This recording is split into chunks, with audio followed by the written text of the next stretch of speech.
Have you ever noticed how sometimes, even when you think you've got all the facts and logic on your side, it's still like pulling teeth to get people to see your way? Yeah, it's like you can have the most solid argument in the world and it just bounces right off some people. Exactly. It's almost like cold, hard facts just don't cut it sometimes.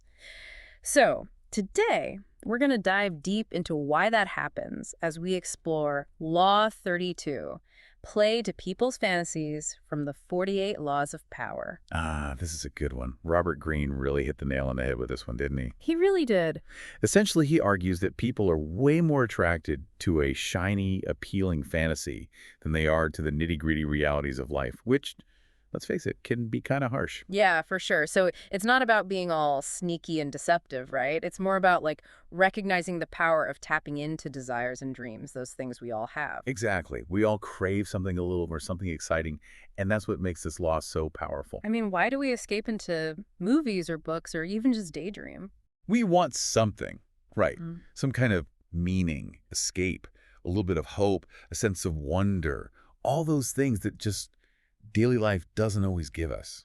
And that desire for something more is what Law 32 is all about, right? Right. So if we think back to someone like, say, P.T. Barnum, Oh, he's a master of he this. was, his circus, it wasn't just about the acts themselves, was it? Not at all. It was about the whole experience, the feeling you got when you were there. He created this whole world around it. Mhm. And he totally got that people wanted to believe in the extraordinary. So he gave them mermaids and giants and, well, a world of wonder that took them away from their ordinary lives. Even if some people were skeptical, the desire to believe, to let yourself get swept up in that fantasy, that was often stronger. Oh, absolutely. And it's not just entertainment, right? Right. This applies to all kinds of areas of life. It really does. We see it in business and politics, even our relationships. Everywhere. It's like that old saying, sell the sizzle, not the steak. Yeah. You got to create that whole aura, that image, and tap into what people want. Yeah. Think about like luxury brands. Oh, yeah. They don't just sell a product. They're selling a whole lifestyle, an image.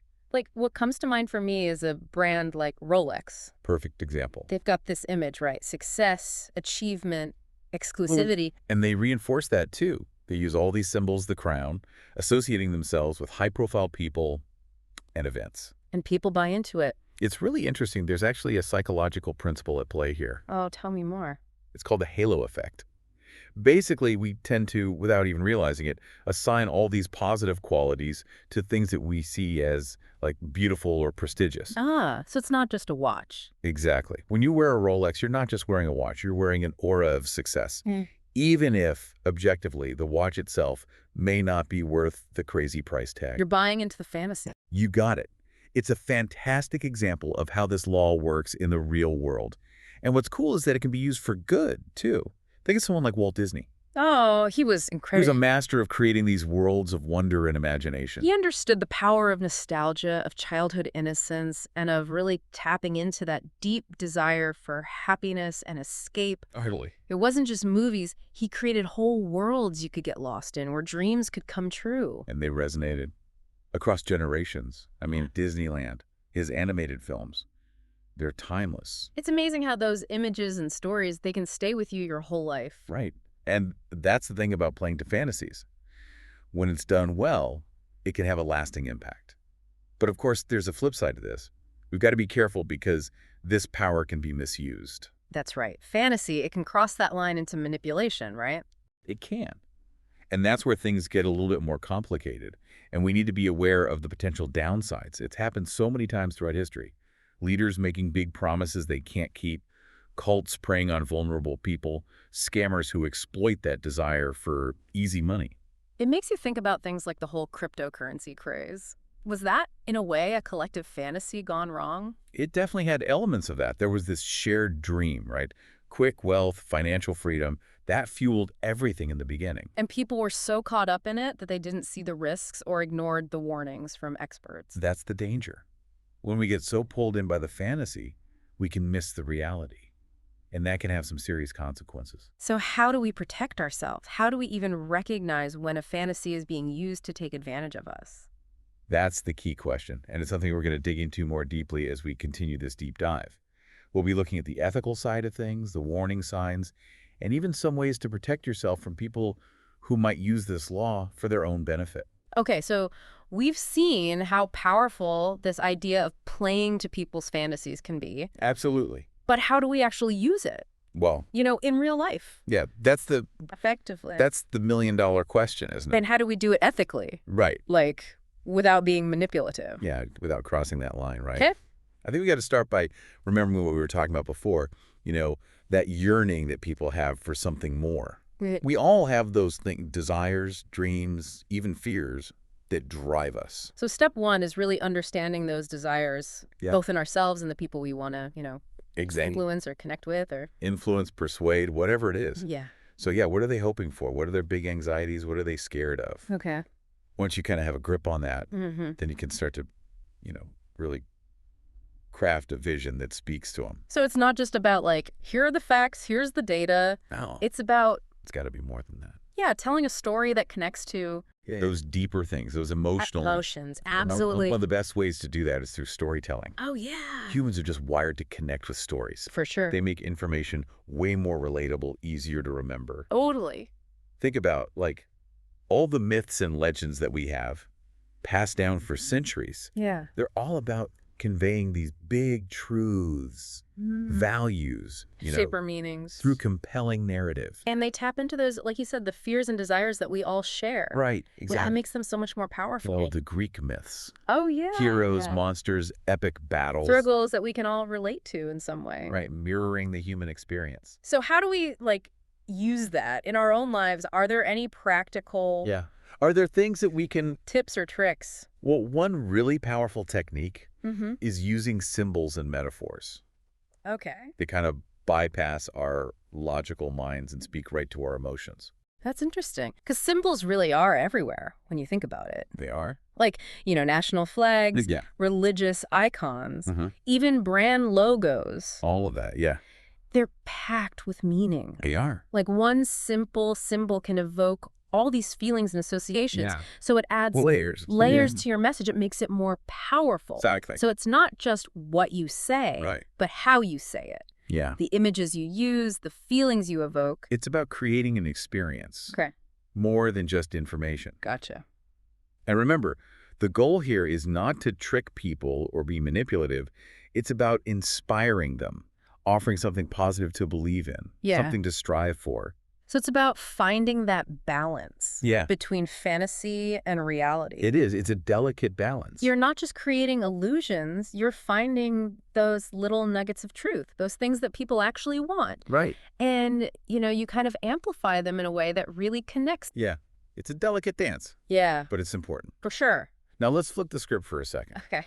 What about when we encounter somebody who's Yeah. super into a fantasy? Uh-huh. That might even be kind of harmful. Ooh, yeah. How do you approach that without making him shut down completely? That's a tough one. Yeah. I remember Greene warned about, abruptly shattering illusions. Yeah, he did. He said, don't do that. You can't just... Don't do that. Yeah. It backfires. Yeah, because if you try to force someone to face reality, Oh, yeah. head on, They're just going to dig in deeper. you're going to resist even more. Exactly, yeah. It's like, I don't know, trying to reason with someone who's, totally infatuated with a person who's Yeah. clearly bad for them. Right, they're not going to hear it.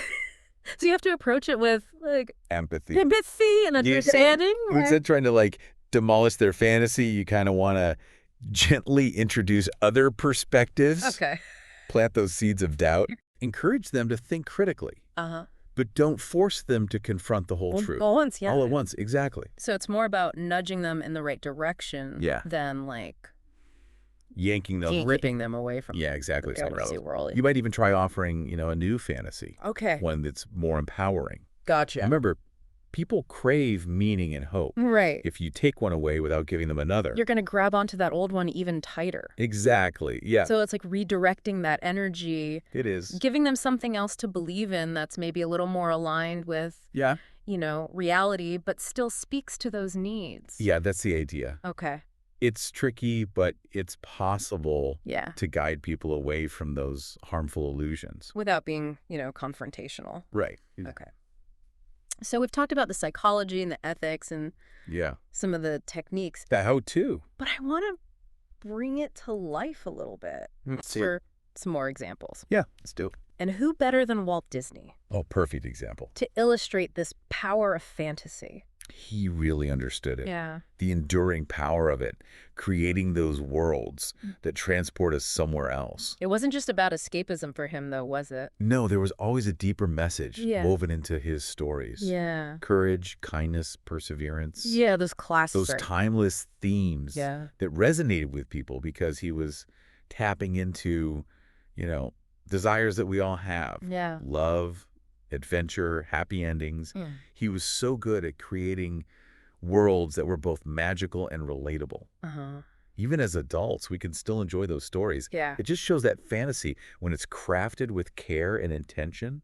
It can have a real impact, a positive impact. Absolutely. It can provide comfort Yeah. and meaning throughout your life. It can. It's not about being childish. It's about holding on to that spark of imagination, the belief that anything's possible. You got it. Yeah. And those fantasies, when they're done right, they can inspire you, they can give you hope, they can even motivate you to make real changes in the world. That's awesome. Yeah, it's powerful stuff. But as we've been discussing, there's a darker side to this. There is. Fantasy can be used to manipulate and deceive. Yeah, and we've seen this, haven't we, throughout history. Yeah. People who take advantage of that for personal gain, Yeah. cult leaders, con artists, even some politicians. They promise the moon and the stars. They prey on those vulnerabilities, that desire for something more, something better. Right. But then they just leave a trail of broken dreams and shattered lives. Yeah, it's a powerful reminder that fantasy has to be handled responsibly. When it's used the right way,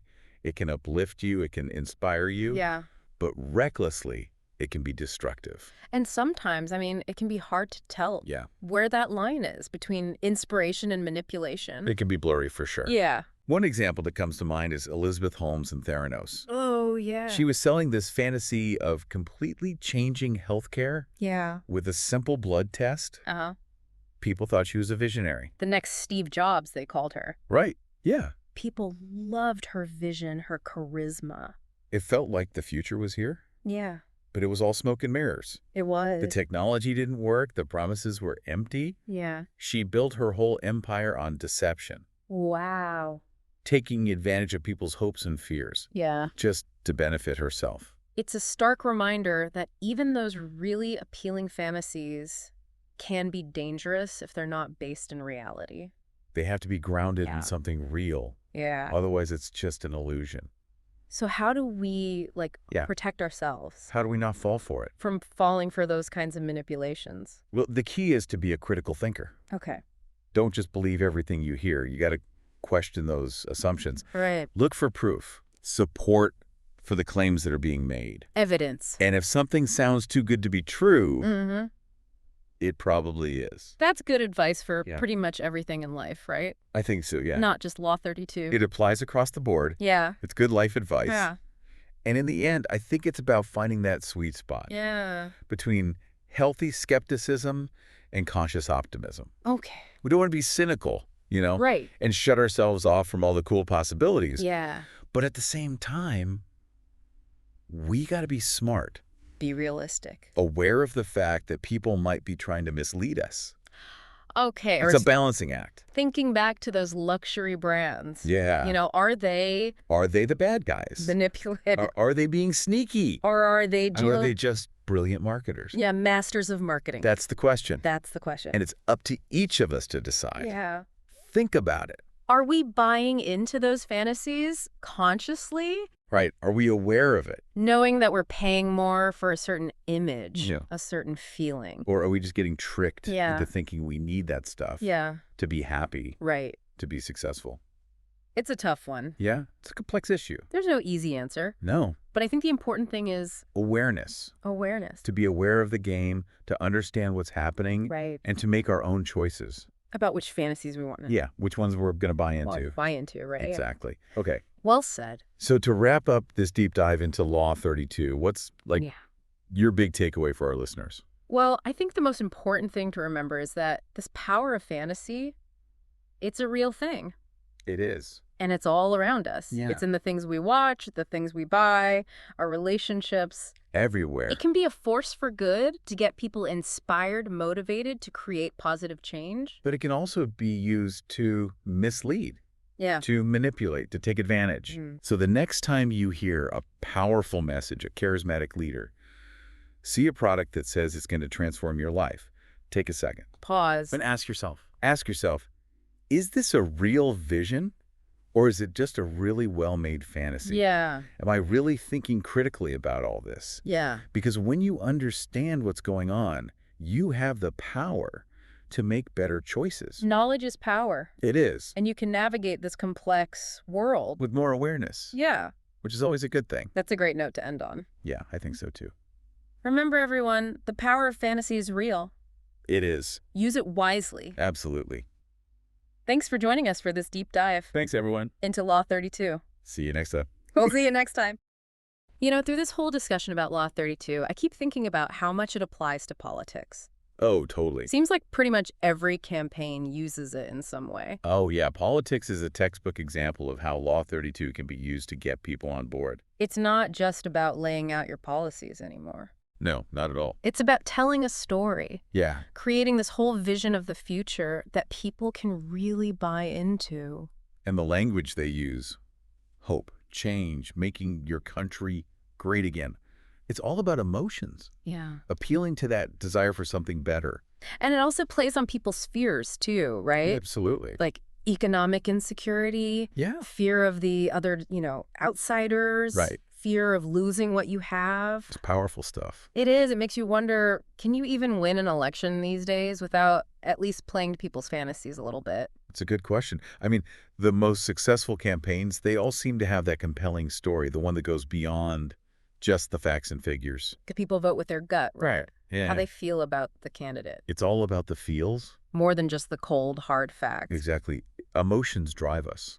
Mm. And whoever figures out how to tap into those emotions, they've got the upper hand. We've seen it recently too, right? The rise of populism, the way social media is used to push certain narratives that really resonate with people's fears and anxieties. It's powerful, but it can be dangerous too, right? Because it can be used to spread misinformation, to create division. Yeah. It's a double-edged sword. It is. It all comes back to what we were talking about before, that critical thinking. Being discerning. Really being careful about the information you're taking in. Absolutely. Just because something sounds good or it confirms what you already believe Right. doesn't mean it's true. Exactly. You got to take a step back and ask yourself, what's the fantasy here? What are they trying to make me feel? And who benefits from me buying into this? Those are good questions to ask no matter what you're dealing with. Yeah. Politics, business, Relationships. even just everyday life. Absolutely. Because once you see how it works, you can make smarter choices. Yeah. Be more aware of what's really going on. So as we wrap up this deep dive into Law 32, what's the one thing you hope our listeners will take away from this conversation? I think the biggest thing is just understanding how much power fantasy has. Yeah. It's everywhere. Yeah. In the media, the things we buy, the people we connect with. It's shaping our world. And it can be a good thing. It can inspire, motivate, create positive change. But it can also be used to take advantage of people, Yeah. to deceive, to manipulate. So be aware. Be aware. So next time you see a powerful message, Or a charismatic leader. a product that promises to change your life, Take a moment. just pause for a second. Ask yourself, am I seeing a real vision or it's a really good fantasy? Am I thinking critically about this? Because in the end, the more you know, The more power you have. knowledge is power. That's right. And that gives you the ability to make your own choices, to navigate the world with open eyes. I love that. Well, that's a great place to leave it. I think so. Thanks to everyone for joining us for this deep dive into Law 32. Thanks, everyone. And remember, the power of fantasy is real. Use it wisely. We'll see you next time.